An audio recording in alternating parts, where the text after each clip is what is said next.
Hey, what's going on, everyone? This is Mitch. Good Tuesday evening to you all. Hope everyone is doing well out there and, more importantly, staying safe. Of course, we have the ongoing very active weather. We have ongoing tornado warnings, severe thunderstorm warnings, tornado watches. Just a lot ongoing right now. In fact, there's a chance we have a tornado on the ground right now as I speak. So there's a lot of active weather. There's a lot of great people, storm chasers out there going live with you folks. There's people like Ryan Hall and many others, giving you the live radar feeds, talking about where the storm is at that particular moment, where it's heading, and they do a heck of a job doing that. But here on this channel, as you guys know, for the people who tune in regularly, you guys know we keep it in the future on this channel. And that's exactly what we're going to do. We're going to talk about the threats late this evening into the overnight hours into tomorrow, because the southern mode of this, which is mainly what we're going to talk about, could get very active in a bad way. We could have a nocturnal tornado threat overnight tonight in Alabama, Georgia, maybe even oozing into the panhandle of Florida, South Carolina, the Carolinas, eventually tomorrow, even into southeast Virginia. So we're going to speak heavily on that. Not on what's going on right now. There's no point in doing that just because this is ongoing right now. It's not like this is a live feed to you folks. So, of course, it would be old news by the time you guys clicked on this video and this uploads. But after we do that, I know that the thumbnail says otherwise, but we will give you a pretty detailed update on this ongoing winter storm. You see that big area of blue right here? It is snowing like crazy in Wisconsin right now. We're going to get a major winter storm that continues in this area, and then eventually into the interior northeast over the next few days. So there's a lot to talk about still. So if you guys have not subscribed, certainly consider doing that. Like the video if you like it. If you notice I sound a little different in this video, I am absolutely exhausted. I woke up at about 2 a.m. last night and just never went back to sleep. So I've been up for a pretty long time, but I thought it was very important to continue to pump out the content and get you guys some updated information, and that's what we're here to do. So if you guys got anything I can pray about or pray over, as always, please put those in the comments below. Let's get rocking and rolling. So we got a lot of weather, right? We got the snow up here. We got the ongoing severe weather up here in Ohio, northern Kentucky. We've already had confirmed tornadoes, actually videos of them. We've seen the damage that's ongoing right now. Just outside of Louisville, just got hit by a tornado. Here in eastern Tennessee, got hit by a tornado. Might still be one on the ground. But you see all this action down here in the deep south. This is the stuff we're going to speak on a lot. We're not going to talk much on this up here just because this is going to fizzle out as it heads into the Appalachian Mountains right into this region. We're going to speak heavily on the Deep South and the Carolinas in the severe weather section of this video. Of course, we got the moisture already riding into the Northeast, but we haven't got that injection of cold air yet in the Northeast to really switch some of this to heavy wet snow in the interior northeastern sections of the country. Watches, warnings, and advisories. And let's update this to see if we have any new information.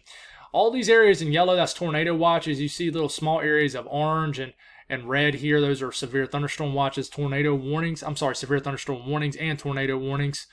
Got a huge, several county area flash flood warnings ongoing right now. Flash flood watches up in the green.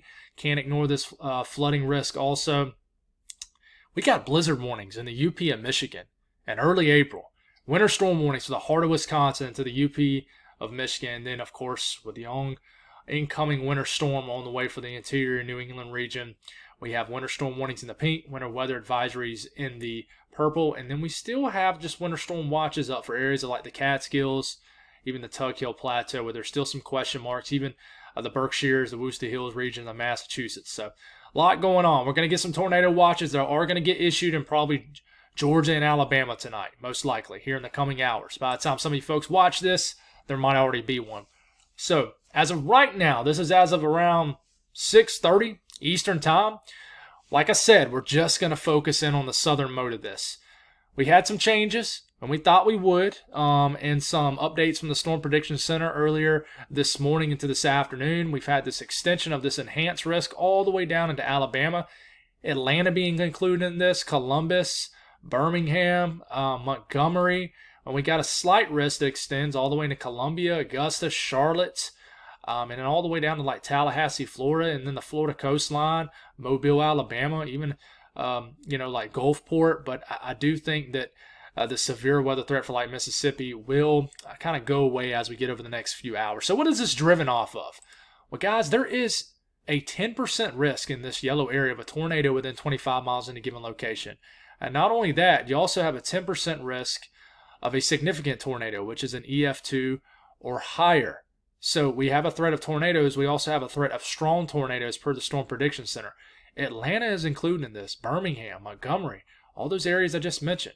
And then in the brown, that's a 5% risk of a tornado within 25 miles in a given location.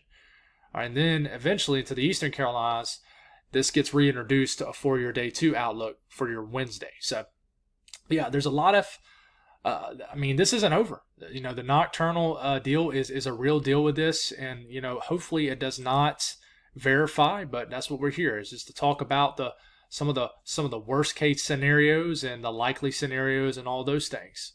So this is the hail outlook. I don't think hail will be a huge deal down here, but you do have that 15% risk of hail exceeding 1 inch in diameter or larger in the yellow, and then the 30% chance of the same thing in the red area right up here. And then the wind threat. You do have that extension of the 30% chance of winds exceeding 50 knots or higher, 55 to 60 miles per hour, all the way down here into central Georgia, Atlanta, Birmingham, Montgomery, Huntsville, Florence, all the way up to Nashville. No hatch risk of this, though. And then in the yellow, that's a 15% risk of winds exceeding 55 to 60 miles per hour. So what's driving this kind of southern mode or bimodal mode of severe weather, this separate area that we need to watch out for? What's going to happen? Almost like a separate area of energy gets going. Kind of another area of energy reintroduces what we call this low-level jet down here. So what you'll notice as we move this forward, and this is around 6 or 7 o'clock here in the next couple hours, an area of more enhanced low-level flow will develop out the Gulf of Mexico and eventually ride northeast into the southeast. And, by the time we are getting into, I would say that this is a late evening, 11 p.m., midnight, give or take an hour, you got a low-level jet ramping up to 40 to 50 knots over eastern Alabama, all of Georgia, starting to move into South Carolina. So what is this doing? Well, this is called kinematics, low-level flow. It causes a low-level shear, directional shear. There's a turning with height. And typically, you have more of an increased severe weather threat as far as winds and tornadoes when you have a low-level jet overhead. And this increases. This started trending to this about a day ago, 18 hours, 24 hours ago. And now this has turned into an all-out overnight tonight severe weather threat for Alabama and Georgia. So this is really what's driving it. This low-level field of winds that are going to support severe weather. And even as we start to get deeper into the night, well after midnight, you get this area of 50 to 60 knot winds about a mile above our heads over Georgia. That's winds at about interstate speed, about a mile, about 4,000 to 6,000 feet above our heads here in Georgia. So winds are going to be howling all night, even if you don't get any storms. If you live in a trailer or a house or whatever, and you're just one of those people that sleep in dead silence. I don't know how people do that. It sounds like an airport in my room. We have a fan, a sound machine going. But if you sleep in dead silence, you're certainly going to hear a lot of rattling around outside and a lot of activity. And these winds continue to, elevate even more in the low levels. And by the time it gets into South Carolina, you got a pocket of 60 to 70 knot low-level winds riding over the Carolinas. So this is definitely driving in the ingredients. Now, there's going to be plenty of moisture. It's already humid out there right now across the deep south, right? So here is the wild card that I don't really think is so much of a wild card anymore. And this is Cape levels. It's getting around 7 to 8 p.m. Your Cape levels are spiking to over 1,000, almost 1,500 joules per kilogram here in southern Mississippi and southwestern Alabama. And this continues as we, keep on moving, baby. This thing is, typical weather can be so slow sometimes. It's probably the internet more so, but you see this area, this nose of Cape values that spike well over 1,000 joules per kilogram all the way to Birmingham, even north of Birmingham. And then this rises all the way into Atlanta, guys. We start to get to about midnight. You get Cape levels around probably a little bit more, probably pushing over 500 joules per kilogram up here, mixed layer Cape up here to Atlanta, but much more fuel down here for storms down here and southeastern sections of Alabama, getting and nosing into southwestern Georgia. And there could be an ongoing tornado risk in this area right here in the middle of the night. 07Zs is like a couple hours after midnight. So it's right in the middle of the night, folks. And if you notice, once you start to get into South Carolina, even into the heart of Georgia, the Cape levels begin to rise. And in this setup, where you already have favorable kinematics, 500 to 800 joules per kilogram mixed layer Cape is plenty of energy for these storms to work with. Plenty of energy.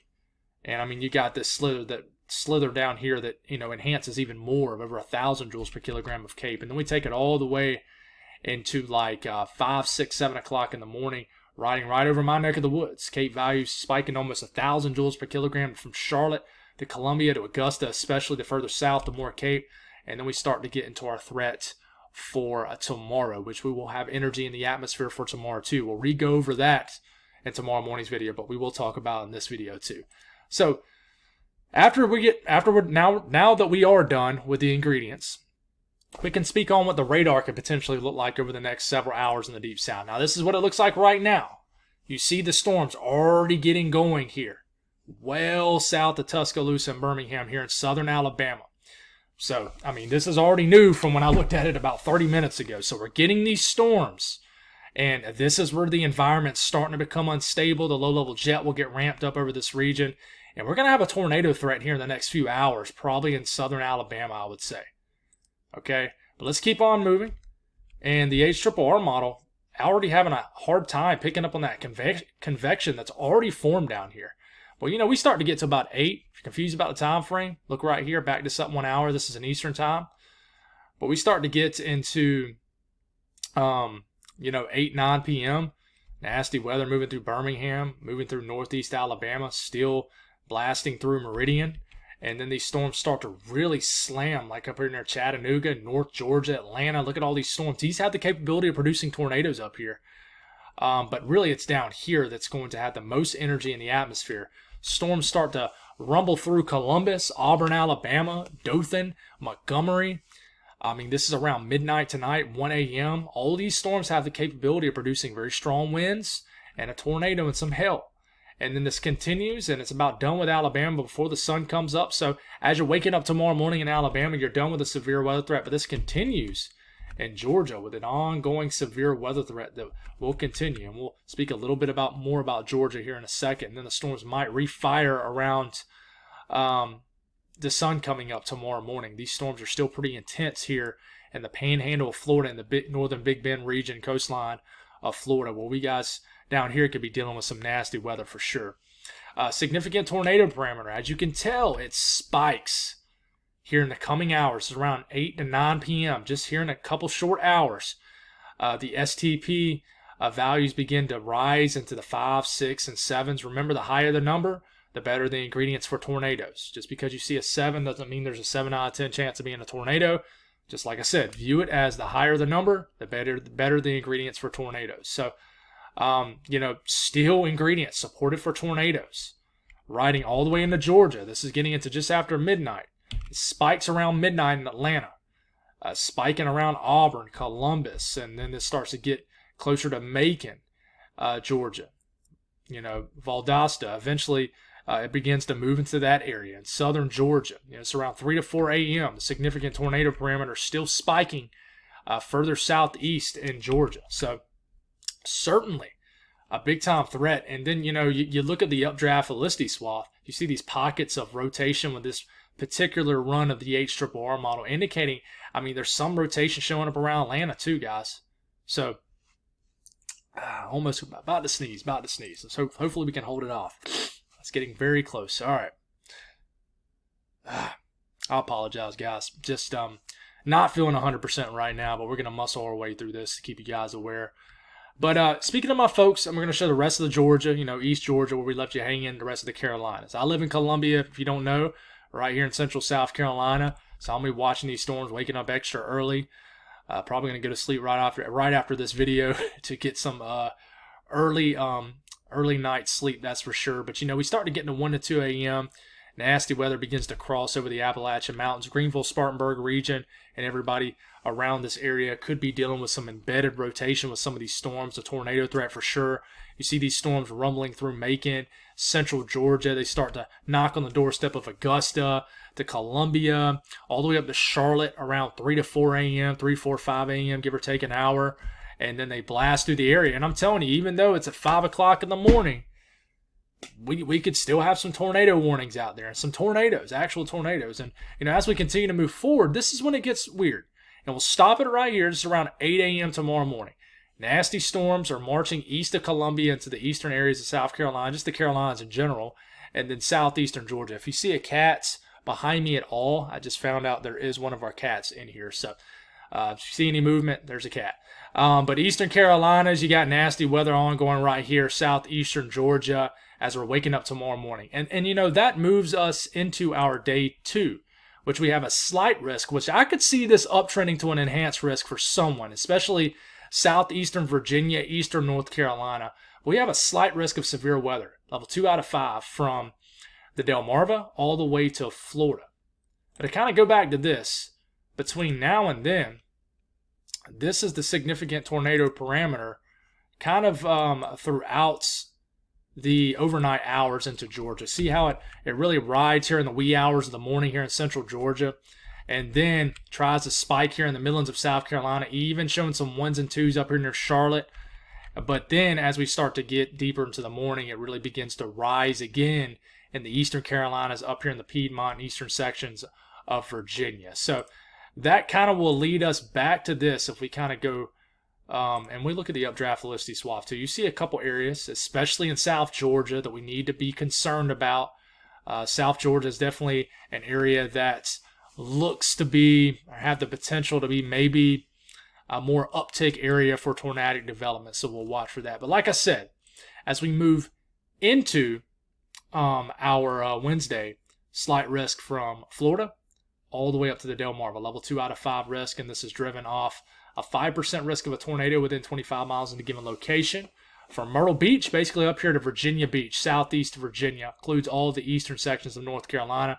Wind threat, 15% risk of winds exceeding 55 to 60 miles per hour, and then a 15% risk of hail exceeding 1 inch in diameter or larger in this yellow area right into here. And, we kind of go down to Florida first, and we'll talk about these storms are going to sweep through Florida. And this is waking up tomorrow morning. Not a whole lot going on, but I think one kind of single line of storms will sweep through the entire peninsula of Florida.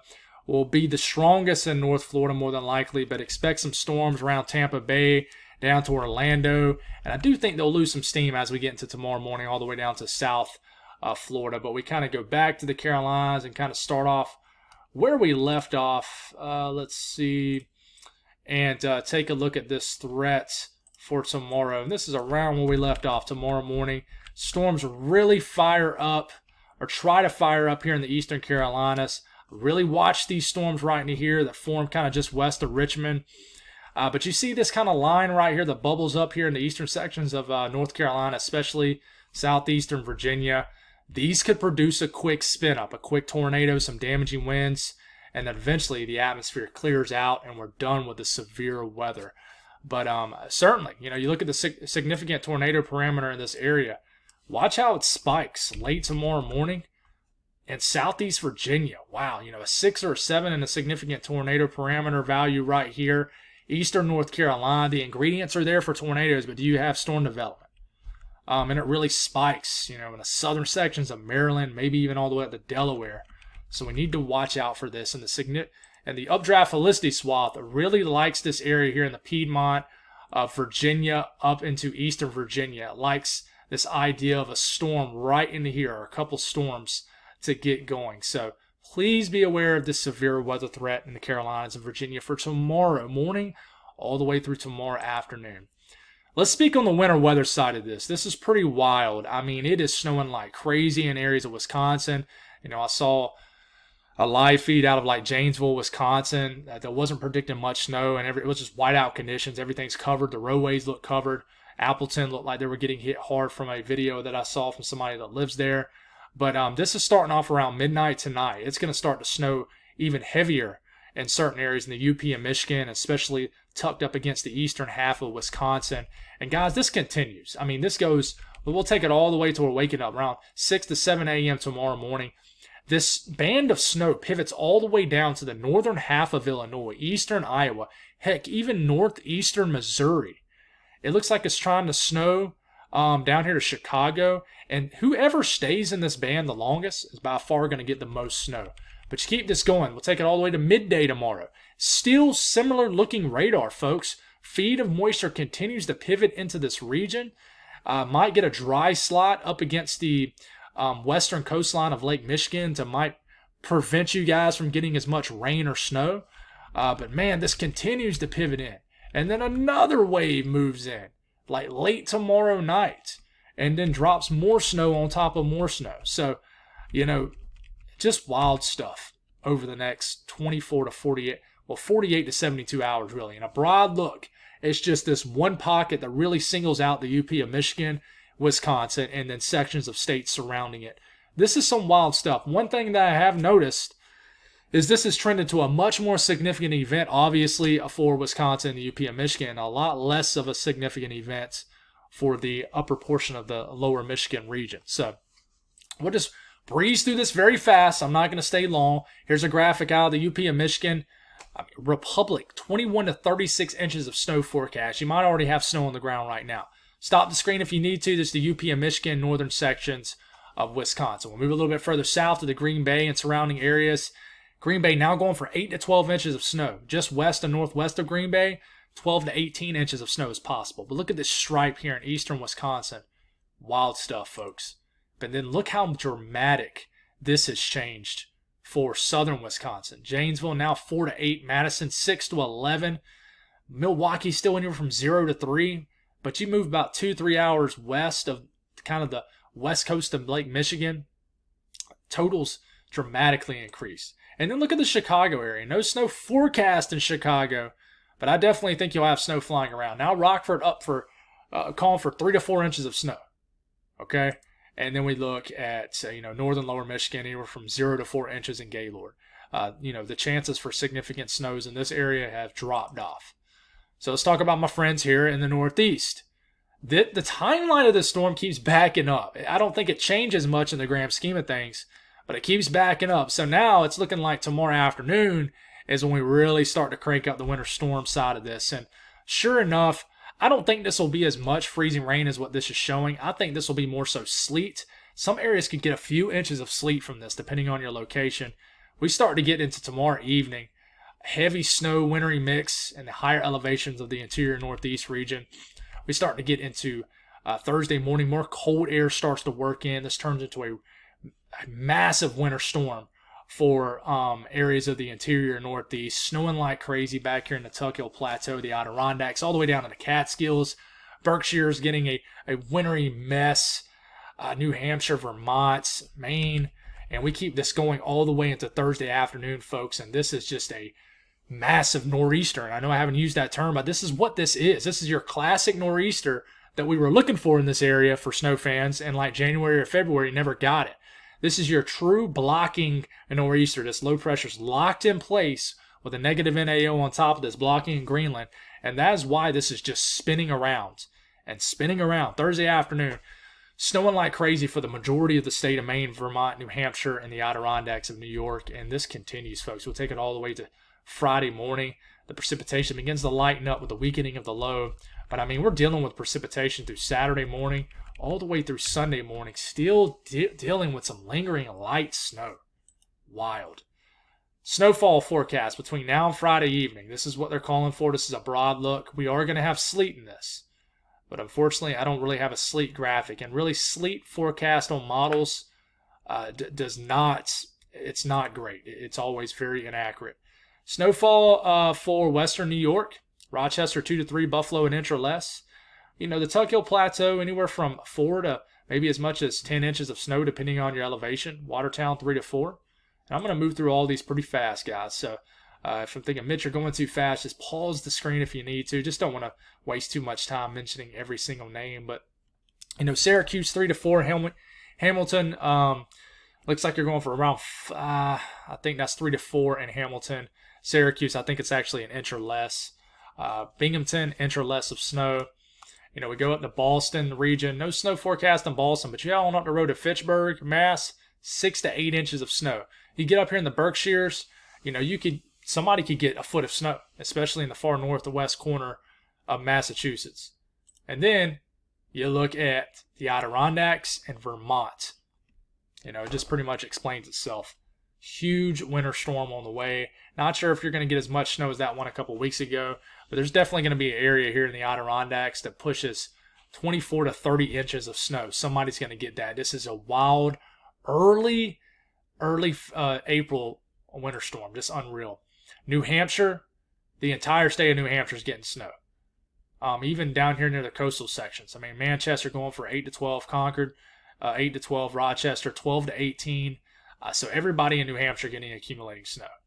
But there could be some sleet here in northern New Hampshire, northern Vermont. And then we look at Maine. This is just between now and 8 a.m. Friday. It is still snowing. So the storm's not done with this. In fact, let's see if there's another graphic. There's not. So this is the only graphic we got. This is just between now and 8 a.m. Friday. You already got all this snow on the ground. I mean, look at this. I mean, especially, western and southwestern Maine's going to get crushed with a incredible early, late season winter storm. So, all right, guys, y'all stay safe tonight. Let me get off here because I can't speak no more. Things have gotten crazy active all of a sudden. And it's to the point where it's actually like shocked me a bit just because I'm not used to getting so detailed. It was so relaxed in the month of March for the most part. So please stay safe out there. I'll say this again. Don't wait to take the weather serious until it gets serious, guys. God bless all y'all. Stay safe.